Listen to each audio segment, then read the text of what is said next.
آپ کے سیاسی کیریئر میں بھی ایسا ہی تھا کہ ہر طرف سے لیگ پولنگ یا مشکلات کا سامنا کرنا پڑا یا نہیں بڑی سپورٹ ملے گی؟ آپ سینٹ میں چلے جائیں، آپ کو سینٹ میں سکھوں کی ممبرز نظر آ رہے ہیں.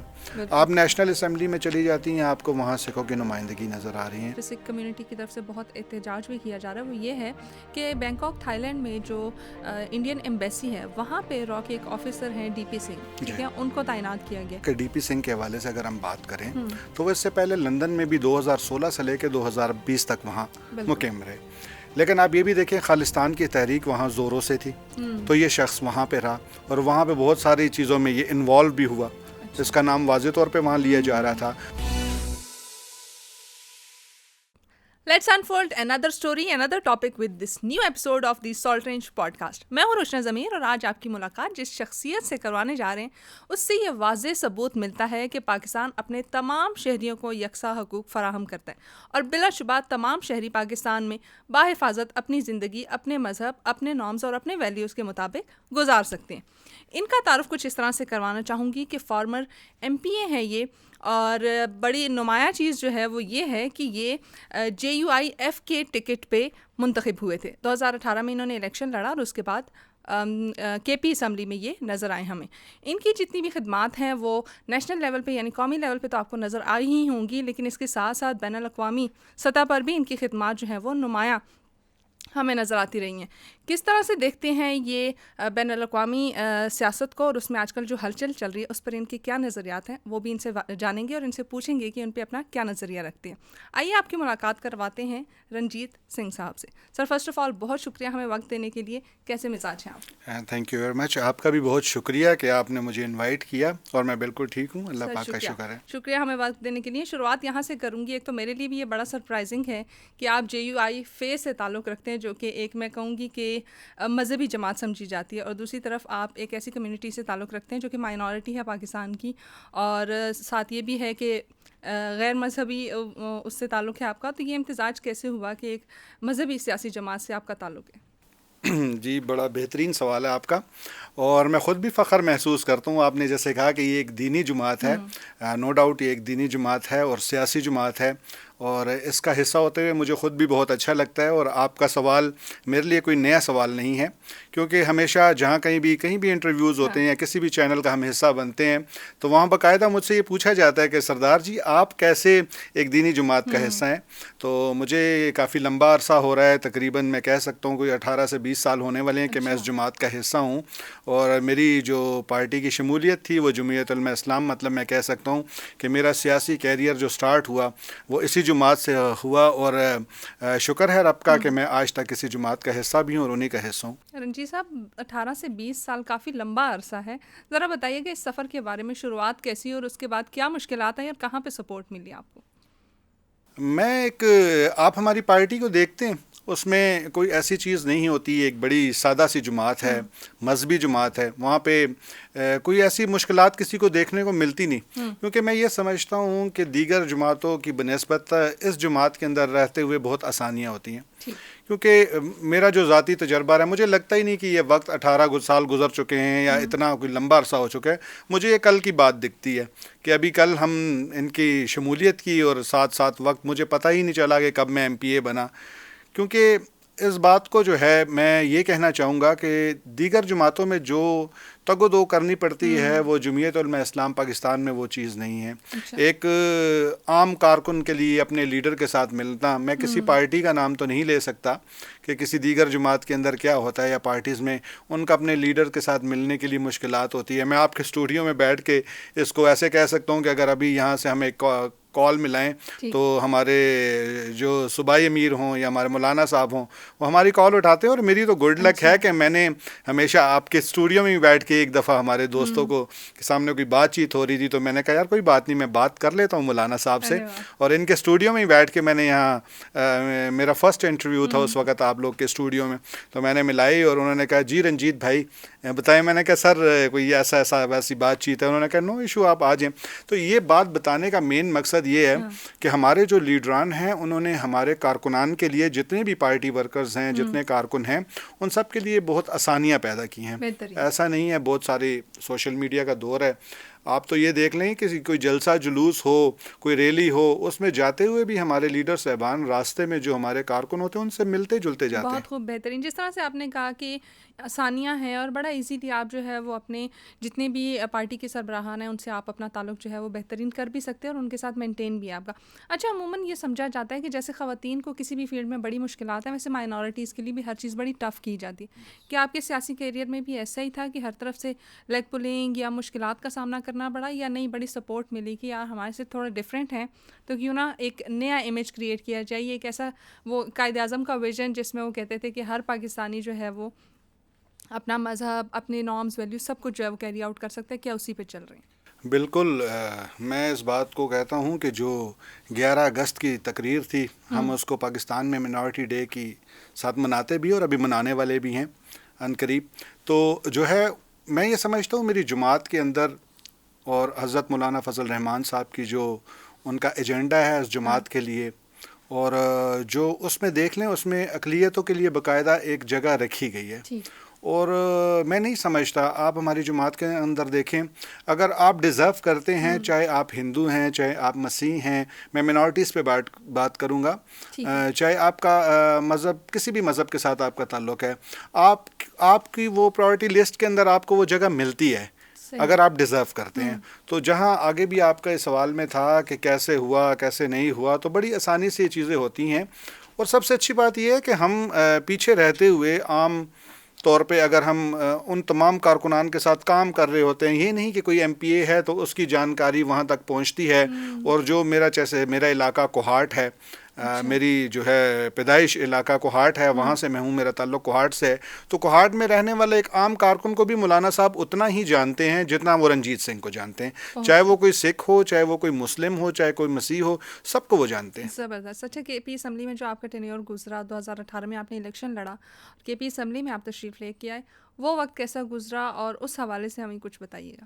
وہ بہت مزے کا وقت تھا اور ان ایکسپیکٹڈ تھا. میں نہیں سمجھتا تھا کہ شاید 2018 میں اسمبلی کا ممبر ہوں گا، اور میں خود سرپرائز تھا. عام روٹین کے مطابق جب الیکشن کا دور سٹارٹ ہوا، میں نے بھی جا کے اپنی اپلیکیشن موو کر دی. مجھے کہا گیا ضلع کی طرف سے کہ آپ جو ہے اپنی درخواست ضلع میں پہلے ہم جمع کرواتے ہیں، ڈسٹرکٹ میں. تو مجھے نہیں پتہ چلا کب وہ صوبے کے پاس گئی اور کب صوبے سے وہ لے کے آگے مرکز میں گئی، کیونکہ ساتھ ساتھ ہماری کمیٹیز ہوتی ہے، ہر جگہ جانچ پڑتال ہوتی ہے، دیکھا جاتا ہے کہ آیا یہ بندہ مائنورٹی کے لیے ڈیزرو کرتا ہے نہیں ہے. کیونکہ کوئی میں اکیلا ایک بندہ نہیں تھا اس وقت بھی، جیسے آپ کے یہاں حلقوں کے حوالے سے ٹکٹس دیے جا رہے ہوتے ہیں، مانا کہ ریزرو سیٹس ہوتی ہیں، لیکن اس کے اوپر بھی بہت سارے کمپیٹیٹرز ہوتے ہیں جو ہمارے ساتھ مد مقابل ہم کہہ سکتے ہیں کہ ہماری جماعت کے اندر ہی بہت سارے لوگ تھے. لیکن میرے لیے باعث فخر تھا کہ 2018 میں اچانک میرا نام آتا ہے اور مجھے خوشی ہوتی ہے، مجھے مبارکباد دی جاتی ہیں، ٹی وی چینلز پہ پٹی چلتی ہے کہ بھائی جو الیکشن کمیشن میں جو لسٹیں دی گئی ہیں ان میں سردار رنجیت سنگھ کا بھی نام ہے، اور پارٹی کا بڑا اعتماد ہوتا ہے. یہ آپ کے لیے فخر کی بات ہوتی ہے.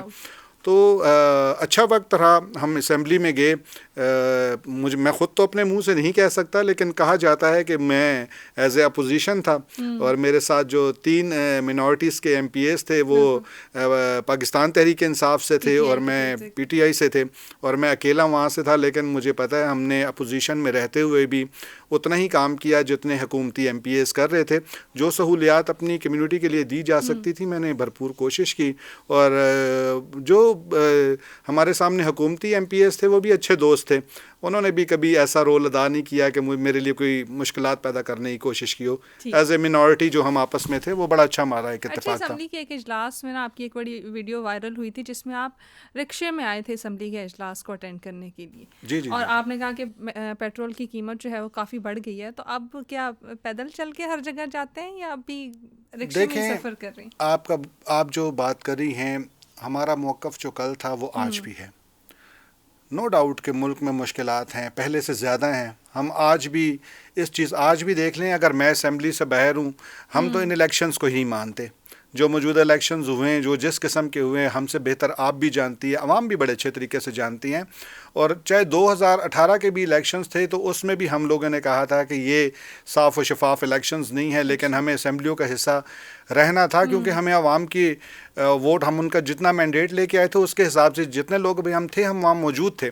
لیکن میں بات یہ کہہ رہا ہوں، اس وقت کی جو بات تھی تب بھی ہم نے مہنگائی کے خلاف آواز اٹھائی، اور آج کا جو وقت ہے آج بھی ہم مہنگائی کے خلاف آواز اٹھاتے ہیں، چاہے اگر ہم اسمبلی کے اندر ہیں، اسمبلی سے باہر ہیں. ہاں، وہ میرے ویڈیو کافی زیادہ وائرل ہوئی، رکشے میں میرا آنا، وہ میرا ایک احتجاج تھا جو میں نے مناسب سمجھا کہ لوگوں تک پہنچا جائے، لوگوں تک حقیقت دکھائی جائے. اور وہ تھی بھی ایک حقیقت ہی کہ اتنی مشکلات پیدا ہو جاتی ہیں کہ ہم لوگوں تک ایک پیغام پہنچانا چاہتے تھے کہ آپ صرف یہ نہیں کہ باہر رہنے والی عوام، کیا ہمارے جیسے لوگ بھی، چاہے وہ ایک ایم پی ہے، کیونکہ آپ کو لگتا ہے اور باقی سارے لوگوں کو بھی لگتا ہے کہ جو اس سیٹ کے اوپر آ کے بیٹھا ہوتا ہے اس کے لیے بہت ساری سہولیات ہوتی ہے، جبکہ ایسا نہیں ہوتا. میں کہہ سکتا ہوں کہ ہم جس لیول پہ تھے اسمبلی میں جانے سے پہلے، ہم اس سے ڈاؤن ہوئے ہیں، ہم اس سے اوپر نہیں گئے ہیں. لوگ کہا جاتے ہیں یہ سرپرائزنگ نہیں، وہ کہتے ہیں اساساجات جمع کروائیں، جائیں جی اپنے، وہ جا کے دیکھیں ہماری چیزیں کم ہوئی ہیں، بڑی نہیں ہیں کبھی بھی. اور جن کی بڑی ہوتی ہیں ان کا ہمیں نہیں سمجھ آتی کہ ان کے پاس کون سی گدڑ سنگی ہوتی ہے. لیکن موجودہ حالات تو سب کے تھے، کوئی فنڈز نہیں تھے، لیکن جو فنڈز ہمیں ملے وہ ہم نے سب لوگوں کے اوپر خرچ کیے اور دکھایا، لوگوں کو کام کر کے بتایا. اور ایسا بھی نہیں تھا، میں اگر اپنے ضلع کی بات کروں، ڈسٹرکٹ کی، تو وہاں بورڈ تو میں نے کہیں بھی نہیں لگوایا تھا، میری ایک اپنی سوچ تھی کہ ایسا نہیں ہے. بہت ساری ایسے مسجدیں ہیں، مدرسے ہیں جہاں آپ جائیں گے وہاں پہ بور بھی ہوئے ہیں، وہاں پہ جو ہے میں نے سولر سسٹم لگوائے ہوئے ہیں، یہ سارے کام کروائے. جہاں ہم مندر میں کام کرواتے تھے وہاں میں اپنے فنڈز میں سے بھی میں نے کچھ نہ کچھ اپنا حصہ مسجدوں میں بھی ڈالتا تھا. کل کوئی یہ نہیں کہے کہ یار سردار صاحب ہم کسی کے ساتھ فرق رکھنے والے لوگ نہیں ہیں. کیا بات، جس طرح سے آپ کہہ رہے ہیں کہ آپ نے اپنے جو مذہبی جگہیں تھیں ان کو جس طرح سے آپ نے پرائیورٹائز کیا، اسی طریقے سے آپ نے مسجدوں کو بھی پرائیورٹائز کیا اور اس میں بھی وہاں پہ کام کیا. اچھا، ایک بڑا پازیٹیو انیشیٹو جو ہوا تھا وہ یہ تھا کہ کرتارپور کوریڈور کو کھولا گیا تھا کچھ عرصہ پہلے، اور یہ بھی کہا گیا تھا کہ یہ سکھ برادری کے لیے ایک تحفہ ہے. تو اس سے کتنے تعلقات بہتر ہوئے ہیں سکھ برادری اور پاکستانی کمیونٹی کے بیچ میں؟ دیکھیں جی، سکھ برادری کے اور پاکستانی کمیونٹی کے تو تعلقات شروع سے ہی بہتر ہیں. اگر آپ کے سوال میں یہ بات ہے کہ پاکستان سے باہر رہنے والی سکھ کمیونٹی کی بات کرنا چاہتی ہیں، تو کرتارپوری جو ہے کوریڈور کی جہاں تک بات ہے، اس کے بعد بھی تعلقات بہت اچھے ہوئے ہیں. لوگ خوشی سے آتے ہیں، خاص طور پہ ہندوستان میں رہنے والے وہ سکھ، کیونکہ جب کبھی بھی ہمارا کوئی گرپورب ہوتا ہے، خالصہ ساجنا دیوس ہوتا ہے، جس کو آپ لوگ بیساکھی کے نام سے سمجھ پاتے ہیں کہ بھئی حسن ابدال میں سادہ الفاظ میں ہماری جو مسلم کمیونٹی کہتے ہیں ان کا میلہ لگا ہوا ہے یا بیساکھی کا میلہ ہے، اس کو ہم خالصہ ساجنا دیوس کہتے ہیں. ہمارا جو وہ تہوار ہوتا ہے اس میں، یا ہمارے ننکانہ صاحب میں جو ہمارا بابا گرو نانک دیو جی مہاراج جی کا گرپورب منایا جاتا ہے، جس کو جنم دن کے نام سے لوگ یہاں سمجھتے ہیں، تو اس میں بھی جب یہ تہوار ہوتے ہیں تو ہم ہمیشہ ہندوستان کے لیے اپنے دلوں کے دروازے، اپنے ملک پاکستان کے دروازے ہماری گورنمنٹ کھول کے بیٹھی ہوتی ہے کہ ہم تیار ہیں. آپ 3000 یاتری بھیجتے ہیں کہ 30,000 بھیجتے ہیں، ہم ان کے انتظامات کر سکتے ہیں. لیکن آج سے لے کے پہلے تک ہمیشہ ہی جو تنگ نظری تھی وہ ہمیشہ ہندوستان کی طرف سے نظر آئی، پاکستان کی طرف سے کبھی کوئی مشکلات نہیں پیدا کی گئی. اب میں آ جاتا ہوں آپ کے مین ٹاپک پہ کہ کرتارپور کوریڈور. اس سے لوگوں کے لیے سب سے بڑی سہولت یہ ہو گئی کہ جو سکھ یاتری اس وقت نہیں آ پاتے تھے، یا ہندوستان کی گورنمنٹ 3000 سکھوں کو بھیج دیتی تھی، 2000 سکھوں کو بھیج دیتی تھی، آج یہ ہے کہ ایک بڑے لیول پہ لوگ وہاں آتے ہیں، اپنی ایک معقول سی فیس ہے جو وہاں ایمبیسی میں جمع کرواتے ہیں، اپنا پاسپورٹ کی ضرورت ہے یا جو بھی ان کی ڈاکومنٹیشن ہے اس کے تھرو وہ آتے ہیں، شام کو 5 بجے تک گرودوارا صاحب میں یاترا کرتے ہیں اور چلے جاتے ہیں. اس کے ساتھ ساتھ بڑی ساری چیزیں ایسی بھی ہیں کہ دیکھیں، صرف سکھوں کے لیے نہیں، آج جو ہمارے مسلمان بھائی ہیں، جب پارٹیشن ہوئی اس دوران ان کے بہت سارے یار دوست ساتھی بیلی فیملی کے ممبرز وہ وہاں جا چکے تھے. وہ بھی بہت سارے لوگ جو وہاں جا چکے ہیں وہ آج آ کے اسی دربار پہ جو ہے کرتارپور صاحب میں ان سے ان کی ملاقات ہوتی ہے، اور بڑی بڑی ویڈیو وائرل ہو رہی ہیں. کوئی 70 سال بعد مل رہا ہے، کوئی 50 سال بعد مل رہا ہے، کتنے لمبے عرصے کے بعد. تو ایک بہترین سٹیپ تھا، میں تو اس کو اپریشیٹ کرتا ہوں ہوں کہ فوج پاکستان نے اس میں بہترین کردار ادا کیا اور انہوں نے کرتارپور کوریڈور پہ بہت سارا کام کیا. رنجیت صاحب، جس طرح سے آپ نے کہا کہ ایک تنگ نظری جو ہے وہ ہمیشہ ہندوستان کی طرف سے ہی ملی ہے ہمیں، تو کیا میں یہ کہہ سکتی ہوں کہ جو کرتارپور کوریڈور ہے اس سے ہندوستان کے خدشات مزید بڑھ گئے کہ یہ سکھ کمیونٹی اور پاکستان کے بیچ میں تعلقات زیادہ بہتر ہوتے جا رہے ہیں، تو کیا ان کو ایک ڈر خوف بیٹھ گیا کسی جگہ؟ ہاں بالکل، یہ اس میں کوئی شک نہیں ہے کہ کرتارپور کوریڈور کی وجہ سے انڈیا میں رہنے والے سکھ اور جو پاکستان کمیونٹی ہے ان کے درمیان میں اور پیار محبت بھائی چارہ بڑھا ہے، جو کہ وہاں کی گورنمنٹ جو ہے ان کو ہضم نہیں ہو رہا. اس سے پہلے بھی ان کے وزیر خارجہ کے حوالے سے بھی جب بات ہوئی تو ہم لوگوں نے اس پہ بھی مزید بات چیت کی تھی. آج میں اس کو مناسب نہیں سمجھتا کہ اب میں دوبارہ اس کو ڈسکس کروں، لیکن میں نے اس پروگرام میں بھی یہ بتایا تھا کہ ان کا بار بار ایک چیز کو، ایک پوائنٹ کو لے کے تنقید کرنا کہ بھی یہ اتنے ڈالرز فیس کیوں رکھی گئی ہے، یہ واضح طور پہ ہمیں نظر آ رہا تھا کہ ان کو جو آگ لگی ہوئی ہے وہ اس چیز کی ہے کہ بھئی اب تو ہندوستان میں رہنے والے سکھوں کے ساتھ تمام ہندوستانی اس بات پر بہت خوش ہیں کیونکہ وہ وہاں وزٹ کر رہے ہیں، انہیں پاکستان آنے کا موقع مل رہا ہے، چاہے 5-7 گھنٹوں کے لیے آتے ہیں لیکن وہ وہاں کی یاترا کر رہے ہیں. تو اس سے جب وہ آتے ہیں ہمارے پاکستانیوں کا پیار، پریم، خلوص، ان کی سیوا دیکھتے ہیں تو وہ ان چیز کو لے کے وہاں جاتے ہیں اور وہاں ڈسکس کرتے ہیں، جو کہ ان کے لیے برداشت کرنا ذرا مشکلات پیدا ہو رہی ہیں کیونکہ وہاں ایک پازیٹیو چیز جا رہی ہے یہاں سے، جو محبتوں کا پیغام ہے وہ ہندوستان پہنچ رہا ہے اس طریقے سے. تو میں یہ سمجھتا ہوں کہ یہ ذرا ہضم کرنا ان کے لیے مشکل ہوا ہے اور اسی وجہ سے وہ اس پہ تنقید کرتے ہیں. اچھا، اسی چیز کو آگے لے کے بڑھیں گے کہ کینیڈا میں جو واقعات ہوئے، ابھی حال ہی میں ہم نے دیکھا کہ کچھ سال پہلے جو ہے ہردیپ سنگھ نجر کا جو قتل ہوا اس کو دیکھیں، اور اس کے علاوہ جو ٹارگٹ کلنگ ہو رہی ہے یہ خالصتان تحریک کے جتنے بھی سربراہان ہیں ان کی، اس چیز کو آپ کس طرح سے دیکھ رہے ہیں کہ کیا انڈیا اس چیز کو بھی لے کے بڑا ہائپ کریٹ کر رہا ہے یا پھر اس کو بھی صرف اس بیسس پہ کہ خالصتان تحریک چل رہی ہے تو سکھوں کو ٹارگٹ کلنگ کا نشانہ بنایا جا رہا ہے؟ بالکل جی، یہ آپ بھی بڑے اچھے طریقے سے جانتی ہے کہ یہ تو ساری حقیقت ہے جو آج لوگوں کے سامنے کھل چکی ہے. کینیڈا میں ہونے والے واقعات بلکہ دیگر ممالک میں بھی ہونے والے واقعات جو ہیں اس میں یہ چیز واضح ثابت بھی ہو چکی ہے کہ اس میں جو راہ ہے وہ ملوث تھی اور اس کے پروف بھی آ چکی ہیں اور وہاں کی گورنمنٹ نے اس کے اوپر کافی سارا کام بھی کیا اور بلکہ آج کل کچھ اور نئی چیزیں بھی دیگر ممالک کی طرف ہمیں نظر آ رہی ہیں. آپ دیکھیں کہ یو ایس میں بھی ایک اٹیمپٹ ہوا لیکن وہ انسکسیسفل گیا، اور جو آپ کہہ رہے ہیں کہ را بیچ میں ملوث ہے، تو ایک جو ابھی جو چیز بہت سامنے آ رہی ہے جس پہ سکھ کمیونٹی کی طرف سے بہت احتجاج بھی کیا جا رہا ہے وہ یہ ہے کہ بینکاک تھائی لینڈ میں جو انڈین ایمبیسی ہے وہاں پہ را کے ایک آفیسر ہیں ڈی پی سنگھ، ٹھیک ہے، ان کو تعینات کیا گیا. تو اس چیز کو بھی کیا اسی سے لنک کیا جائے کہ اسی کی ایک کڑی ہے جو کہ سکھ کمیونٹی کے لیے مزید گھیرا تنگ کرنے کی کوشش کی جا رہی ہے؟ یہ آپ نے بہت اچھا ایک کویشچن کیا. بالکل، اگر دیکھا جائے جہاں تک بات ڈی پی سنگھ کی ہے تو جو اس سے پہلے انویسٹیگیشنز ہوئی اس میں بھی کچھ چیزیں وہاں پہ جا کے ان کی کڑی ان سے مل رہی تھی. میں تو یہ سمجھتا ہوں کہ یہ تو بہت بڑی ایک خطرے کی گھنٹی ہے کہ پرماتما نہ کرے کبھی دوبارہ ایسے واقعات ہوں جو اس سے پہلے ہو چکے ہیں.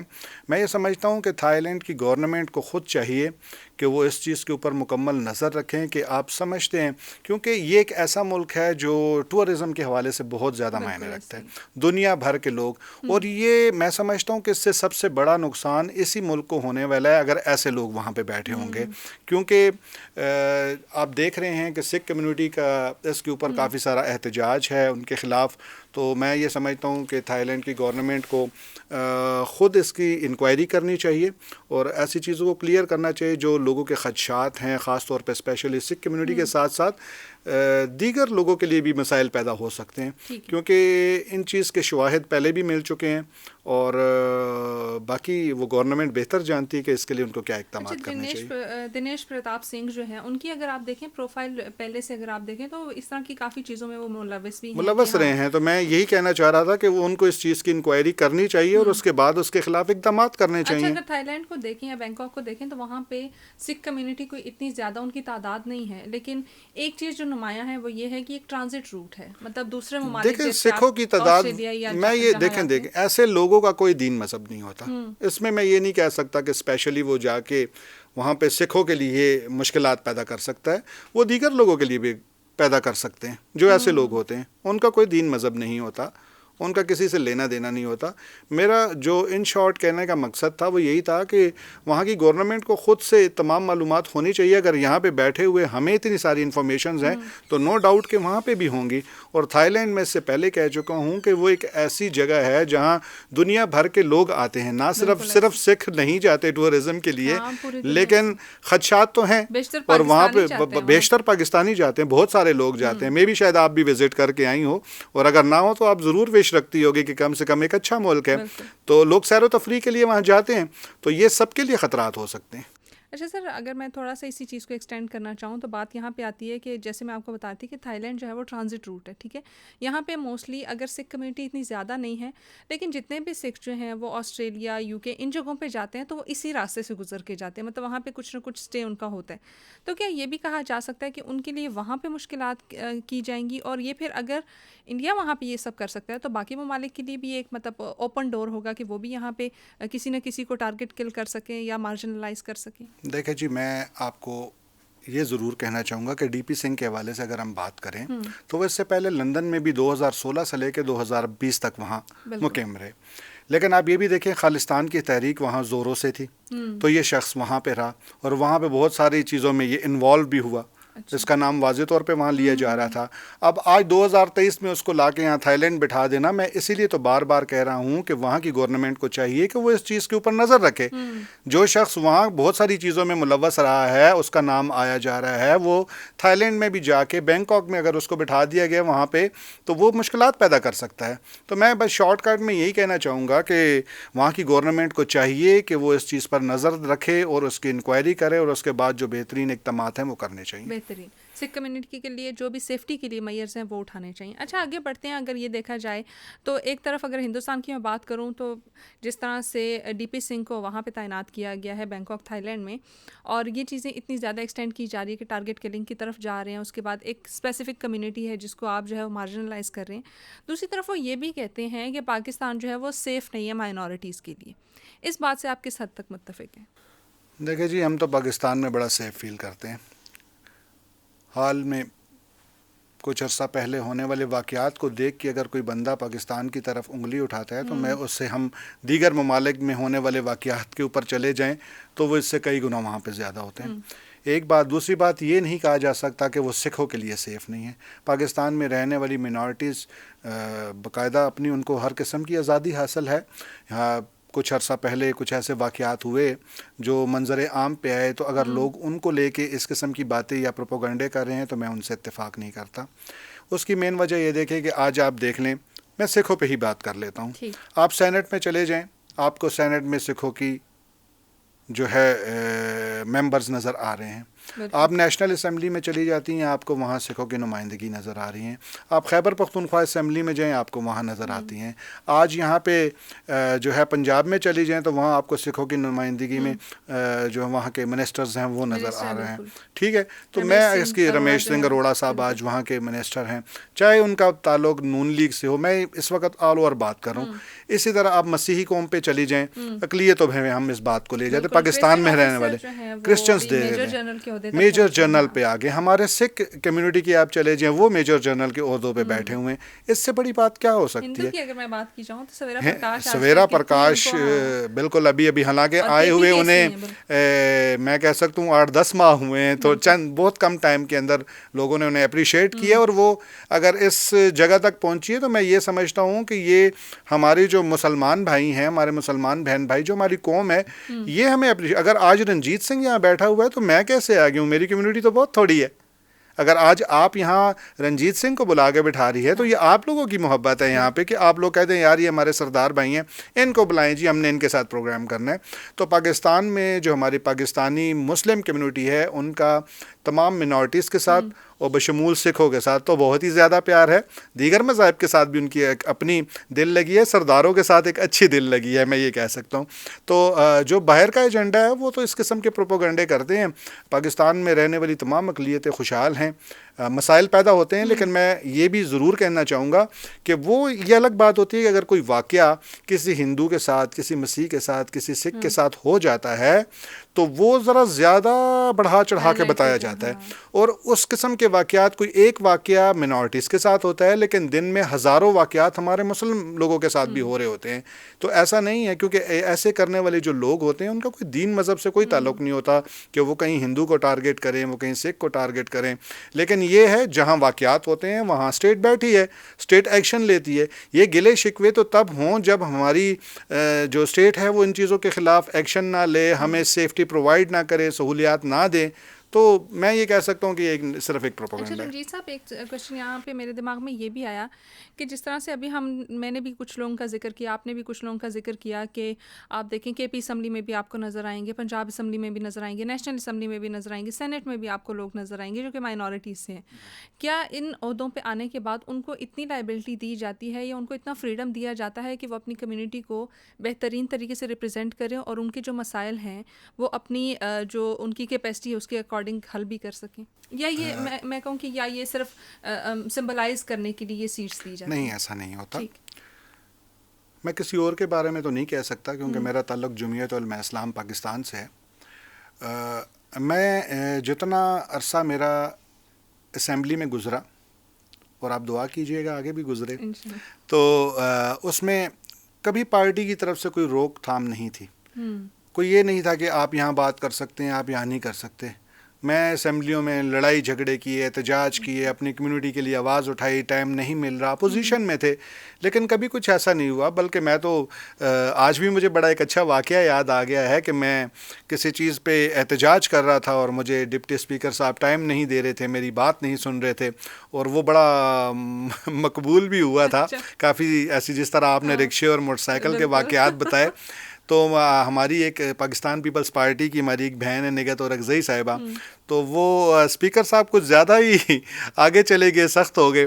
تو انہوں نے کہا ان کو باہر نکالو. مجھے جب ان کے لیے انہیں بلا لیا گیا, ہمارے اسمبلی کے جو اسٹاف ہوتا ہے, کہ ان کو باہر نکالو, تو میرے آگے آگے نگہت اور اکزئی صاحبہ ایسے کھڑی ہو گئیں. انہوں نے کہا پیچھے ہو جو, کوئی ان کے آگے.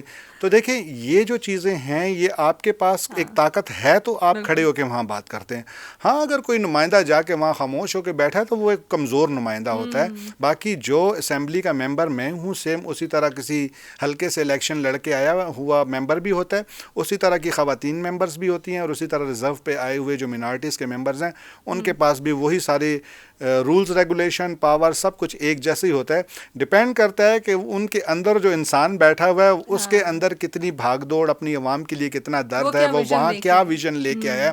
اور جہاں تک پارٹیز کی بات ہوتی ہے تو میں تو اپنی جماعت جمعیت علماء اسلام پاکستان کی طرف سے کہہ سکتا ہوں کہ آج تک ہمیں بالکل فریڈم, کھلی آزادی. پارٹی کے حوالے سے بھی میں آج صوبائی کنوینر ہوں فار منارٹیز خیبر پختونخوا کا, اور مجھے پتہ بھی نہیں تھا. جب میں بیٹھا ہوا تو ہمارا اجلاس ہو رہا تھا, تو اچانک ہی اناؤنس ہوتا ہے, مولانا صاحب ہمارے صوبائی امیر سینیٹر مولانا طاہر رحمان صاحب کو کہتے ہیں کہ آپ اناؤنس کر دیں کہ بھائی سردار رنجیت سنگھ کو ہم صوبائی کنوینر منتخب کرتے ہیں.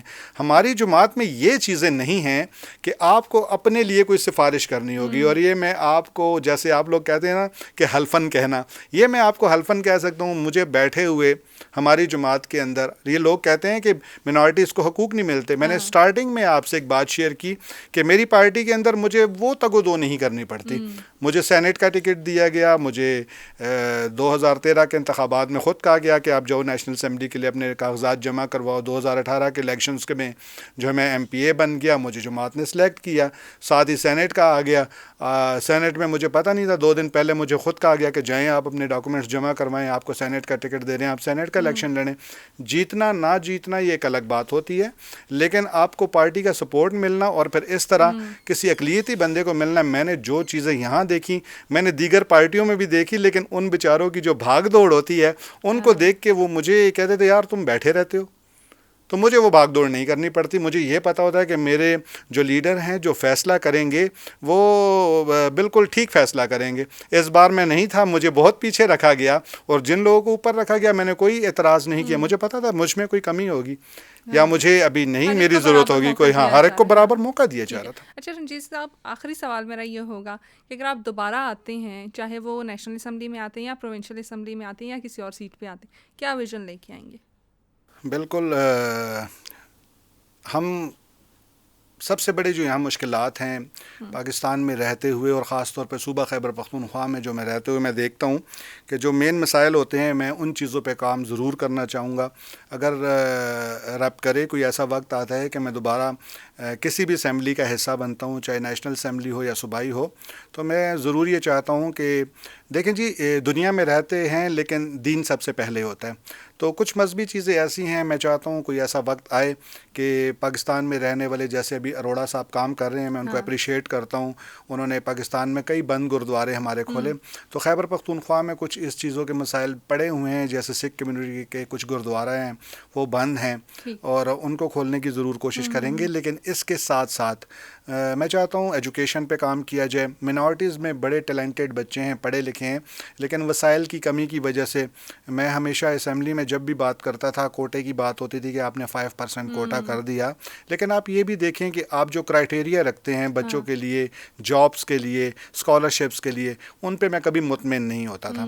اس کی وجہ یہ ہوتی تھی کہ میں یہ سمجھتا تھا کہ غریب لوگ ہیں, خاص طور پہ اقلیتوں میں, ان کے پاس وہ سہولت نہیں ہے. ایک شخص جس کی 40-50 ہزار روپے تنخواہ ہوتی تھی وہ اپنے بچوں کو نہ الگ روم دے سکتا ہے پڑھنے کے لیے, نہ ان کے لیے ٹیوشنز لگوا سکتا ہے, وہ فیس ان کو وہ فیسلٹیز. تو وہ بچہ کہاں 70% مارکس لے کے آئے گا؟ یہ تو وہ بچہ لے کے آئے گا جس کے روم میں اے سی لگا ہوا ہے, اس کا ٹیوٹر آ رہا ہے, اس کے پاس لیپ ٹاپ کی سہولت ہے, وہ ان چیزوں اس کے گھر میں وائی فائی لگا ہے, تو وہ ان چیزوں میں آگے 70%. تو میں ان ایجوکیشن پہ اسپیشلی کام کرنا چاہوں گا, اور اس کے علاوہ جو ہیلتھ پہ میری ضرور کوشش ہوگی. اور جہاں تک ہمارے مذہبی حوالے سے کہیں, شمشان گھاٹ کا بہت بڑا مسئلہ چل رہا ہے, لوگ ڈیلی ہمیں جو ہے رابطے میں ہوتے ہیں. تو اس طرح کے بہت سارے مسائل ہیں, چھوٹے چھوٹے ہیں, بہت سارے حل کیے ہم نے پچھلے ٹائم میں, اور ابھی بھی ہم کام کر رہے ہیں. ایم پی اے ہیں یا نہیں ہیں, ہم اپنی بھاگ دوڑ آج بھی ہماری اسی طرح کی ہماری وہی مصروفیات ہیں کہ ہم 2 دن گھر میں ہوتے ہیں اور 4 دن ہم اسلام آباد میں اپنے صوبے کے اندر کیونکہ چاہے ہماری حکومت ہو نہ ہو, ہمارے بہت سارے اچھے دوست ہیں جو ہمارے کولیگز ہیں, وہ بیٹھے ہوئے ہیں, وہ ہمارے لیے آج بھی کام کرتے ہیں, خاص طور پہ منارٹیز کے لیے بہت اچھا کام کرتے ہیں. Good luck to you for all this, and once again thank you so much. Thank you much. آپ کا بھی بہت شکریہ کہ آپ نے مجھے یہاں بلایا, مجھے اچھا لگا, اور میں پر امید ہوں کہ ہماری پھر کبھی ایسے ایک دوبارہ ملاقات ہوگی. اور ہم ونڈرفل ٹاکنگ ٹو یو, اور آف کورس ہماری آڈینس نے بھی اس چیز کو بہت انجوائے کیا ہوگا, کیونکہ ایک بڑا ڈفرینٹ ویژن ہمیں ملا ہے اور ڈفرینٹ پرسپیکٹیو سے ہم نے اس چیزوں کو ڈسکس کیا. TSR کی ایک نئی ایپیسوڈ کے ساتھ دوبارہ ملیں گے. اللہ آپ کا اور ہمارا حامی و ناصر ہو. اللہ حافظ.